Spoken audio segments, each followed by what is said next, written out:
Exercise 2.5ல third சம்மில் என்ன சொல்லியிருக்காங்க, ஃபைண்ட் ஃபஸ்ட் டேர்மையும் காமன் டிஃபரன்ஸையும் ஃபைண்ட் அவுட் பண்ண சொல்லியிருக்காங்க. அதாவது nth டேர்ம் கொடுத்துட்டாங்களாமா, அதுலேருந்து என்ன ஃபைண்ட் அவுட் பண்ண சொல்லியிருக்காங்க, ஏவையும் டியையும் ஃபைண்ட் அவுட் பண்ண சொல்லியிருக்காங்க. நமக்கு nth டேர்ம் கொடுத்தாலே போதும், 1 2 3 சப்ஸ்டியூட் பண்ணால் எல்லா சீரீஸுமே கிடச்சிரும். இதுலேருந்து ஏடி ஈஸியாக ஃபைண்ட் அவுட் பண்ணிடலாம். ஓகே, ஃபஸ்ட்டு நம்ம கொடுத்துருக்க டேர்ம்ஸ் எழுதிக்கலாம். nth டேர்மை அதில் 1 சப்ஸ்டியூட் பண்ணும்போது நமக்கு என்ன கிடைக்கும், -3 2 × 1 2. அப்போ -3 + 2 = -1. இதுதான் உங்களோட ஃபஸ்ட்டு டேர்ம்.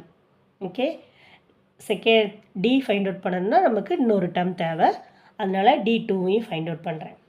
அப்போ -3 + 2 × 2 எவ்வளோ 4. அப்போ -3யும் + 4யும் ஆட் பண்ணிங்கன்னா 1 கிடைக்கும்.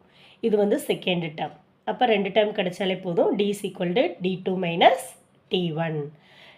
T2 என்னது 1, T1 என்னது -1. அப்போ -1 - -1 1 + 1 வந்து 2.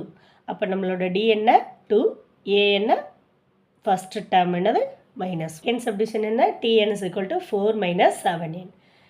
1 போடும்போது நமக்கு என்ன கிடைக்கும், 4 - 7. 4 - 7 = -3. அதுதான் நம்மளோட A. D2 = 2 போடும்போது நமக்கு என்ன கிடைக்கும், 4 - 7 × 2 14 -10 கிடைக்கும். அப்போ D வந்து நமக்கு என்னது T2 - T1 -10 -3. அப்போ -10 + 3 ஆயிடும். அப்போ D வந்து நமக்கு என்னது -7. ஏயோட வேல்யூ ஃபஸ்ட்டு டேர்மோட -3 ஆல்ரெடி ஃபைண்ட் அவுட் பண்ணது. ஓகே, அதை தான் எடுத்து எழுதியிருக்கேன் பாக்ஸ்.